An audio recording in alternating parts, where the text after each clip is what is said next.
When you get rich, tell no one. It sounds like something your paranoid uncle would whisper at Thanksgiving, right? But here's what might surprise you. Some of the wealthiest people you pass every day are driving older Hondas, wearing clothes from Target, and you'd never guess they have more money invested than most people will earn in a lifetime. I'm Susan, and I've spent years studying why so many people sabotage themselves the moment they start building real wealth. If you actually want financial freedom, not just the appearance of it, this mindset shift is everything. Before we talk about why staying quiet about money might be one of the smartest financial moves you'll ever make, let me ask you something. When you picture being rich, what comes to mind first? A Lamborghini on Instagram? A mansion with empty rooms? Walking into designer stores and buying whatever you want without checking the price? Here's the fascinating part about human psychology. Most people don't truly want to be wealthy. They want to look wealthy. And that difference determines whether you build lasting assets or end up broke with luxury accessories. Be honest with yourself. Why do you really want money? Maybe you say freedom, security, helping your family. But if you dig a little deeper, there's often a desire to be seen as successful, to earn admiration, maybe even a little envy. That urge isn't evil, it's human. But unmanaged, it becomes expensive. The moment you start broadcasting your wealth, you paint a target on your back. And I'm not just talking about criminals. I'm talking about social pressure, expectations, subtle lifestyle creep, and the quiet financial leaks that follow visibility. That's why there's a strategy called stealth wealth, and it might be one of the most powerful financial approaches no one talks about. Stealth wealth is exactly what it sounds like. Stealth wealth means you build significant assets, but no one around you really knows. You live below your means, drive practical cars, and avoid the lifestyle inflation that quietly destroys so many high earners. And I know the question that's coming. What's the point of having money if you can't enjoy it? That's fair, and we'll get there. But first, let's talk about why broadcasting your wealth is one of the fastest ways to shrink it. The moment people know you have money, privacy, and security shift. Yes, visible wealth can attract scams, fraud, even crime. There's a reason many ultra-wealthy individuals live behind gates and employ security. When you advertise what you have, you invite attention you may not want. But honestly, the security risks aren't even the biggest issue. The deeper risk is relational. Money changes how people see you and how they behave around you. That new friend who suddenly wants to spend time together, maybe it's genuine. Or maybe they assume you'll cover the expensive dinner. The relative who starts calling more often, maybe they missed you. Or maybe word traveled that you're doing well. This isn't cynicism, it's human psychology. Financial visibility alters dynamics. And some of the loneliest people are those who can't tell whether they're valued for who they are or what they can provide. Here's something that surprises a lot of people. Many high earners deliberately drive modest cars, six-figure professionals in Toyota Camrys and Honda Accords. Why? Because they understand something powerful. Your car doesn't need to be a status announcement. When you live modestly and dress normally, you gain something incredibly valuable, normal interactions. You get relationships without financial tension or unspoken expectations. Think about your current circle. If your friends suddenly knew you had 10 times their net worth, would everything feel the same? Would bills still be split evenly? Would they vent about money the way they do now? Or would there be a subtle shift? This is one reason many wealthy individuals end up surrounded by other wealthy people. Not necessarily out of arrogance, but because equal financial footing simplifies social dynamics. It's not snobbery, it's self-protection. When everyone in your circle has similar financial resources, money fades into the background. But here's where things get interesting. The moment you start showcasing wealth, you create pressure to maintain that image, and that pressure can slowly make you poorer. Imagine buying a luxury car to signal success. Now you feel the need for clothes that match it, a home that fits the image, restaurants and vacations that make sense for someone at that level. Before long, you're stuck in what I call the appearance prison, working harder and spending more just to maintain a lifestyle you built for other people's approval. Meanwhile, the truly wealthy person is quietly compounding assets because she's not funding a personal branding campaign. There's an old saying about wealth that explains this perfectly. When you're broke, you cut your own grass.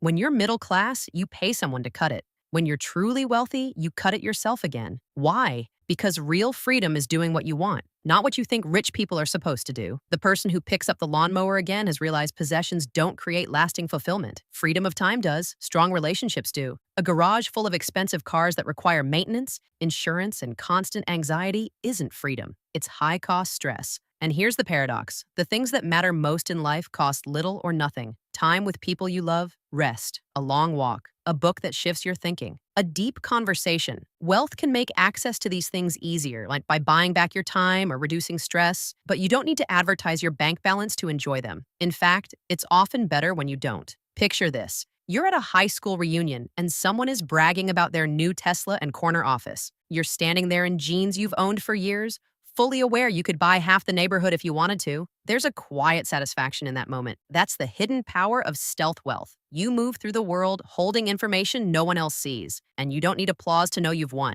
It's like being a financial superhero in civilian clothes. People treat you normally because they have no idea you've escaped a system they're still stuck in.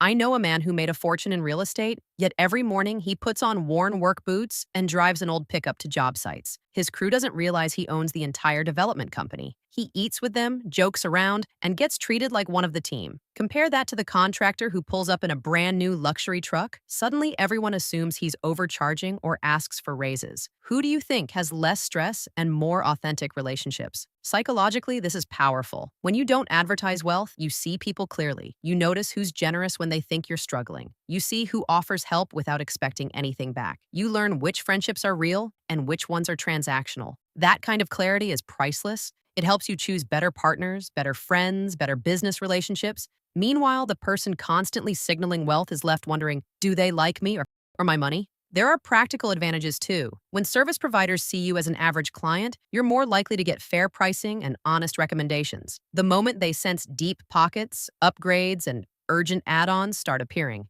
Mechanics suggest premium packages. Contractors uncover endless necessary improvements. Financial advisors push high-fee products. Entire industries are built around separating visible wealth from its owner. And step one is identifying who has it. When you stay under the radar, you sidestep a lot of that noise. Now let's address the obvious question. What's the point of having money if you can't enjoy it? This objection reveals a misunderstanding. Money isn't for impressing people, it's for buying options. It's for freedom, flexibility, and peace of mind. It reduces stress and gives you control over your time. And none of those benefits require public announcements about your net worth. Think about the last time you felt genuinely happy, fully present, completely content. Was it because of something expensive you owned? Or was it a conversation with someone you love, a quiet moment in nature, or doing something that lights you up? Most of our deepest fulfillment comes from experiences and relationships, not possessions. And here's the paradox. When people don't know you have money, those experiences often feel richer and your relationships more real. Take travel. When you're not curating an expensive life for social media, you actually experience the trip. You can choose charming local spots instead of flashy resorts. You can talk to people who aren't viewing you as a walking wallet. You focus on the adventure instead of proving you can afford it. There's something freeing about removing the performance from wealth. You stop chasing approval and start choosing satisfaction. And that shift changes everything. It also makes you sharper financially. When you're not draining cash on status symbols, you have more capital to invest in assets that grow. While others finance depreciating luxury cars, you're buying appreciating investments. While they pay to maintain an image, you're compounding returns. Every dollar not spent on showing off becomes a dollar working for you for years. Over time, that difference becomes massive. The gap between visible wealth and actual wealth quietly widens. There's another advantage people rarely mention. Keeping your wealth private preserves your edge in business and career situations. No one inflates prices because they assume you can afford it. No one excludes you from opportunities because they think you don't need them. You compete on skill and merit, not perception. I've seen highly successful entrepreneurs negotiate contracts as if every dollar matters, and that discipline is exactly why they stay successful. Meanwhile, entrepreneurs who constantly flash their success often notice something interesting. Suppliers raise prices, employees expect higher perks, partners assume deeper pockets, visibility changes expectations. And one of the biggest and most uncomfortable risks of visible wealth comes from the people closest to you. When family members know you have money, reasons to help out start appearing. Friends suddenly forget their share of the bill. Coworkers assume you'll sponsor the office event or donate the most. It doesn't make them bad people. It's human nature. When others believe you have more, their definition of fair subtly shifts, usually in ways that benefit them and cost you. The answer isn't cutting people off, it's controlling the information. You can still be generous, but on your terms.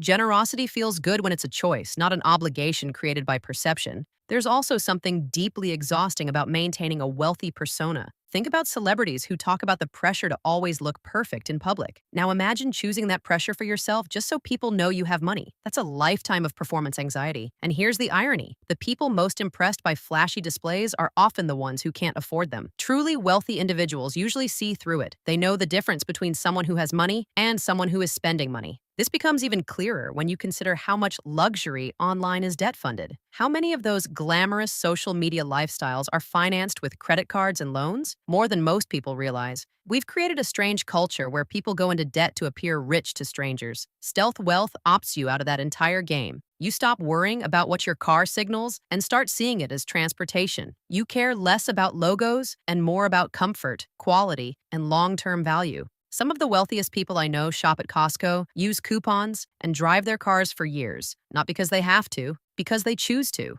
They understand that every dollar not wasted on unnecessary upgrades is a dollar that can compound for decades. And there's actually a psychological concept behind this called hedonic adaptation. Hedonic adaptation basically means we get used to upgrades faster than we expect. That first week with a luxury car feels incredible. By month 3, it's just your car. The thrill fades, but the payment stays. Meanwhile, the person who chose a reliable used vehicle and invested, the difference is quietly building assets that can create freedom for decades. The stealth wealth mindset also sharpens your decision-making because it removes ego from the equation. Before a big purchase, you start asking better questions. Do I actually need this? Or do I just want to be seen with it? Will this genuinely improve my life? Or am I chasing an image? Those questions are powerful. While others make emotional purchases they later regret, you make intentional decisions aligned with your values. Over time, something else develops. What I call financial confidence. It's a quiet certainty that you can handle whatever life throws at you. Car repair, covered, medical bill, manageable, opportunity to travel,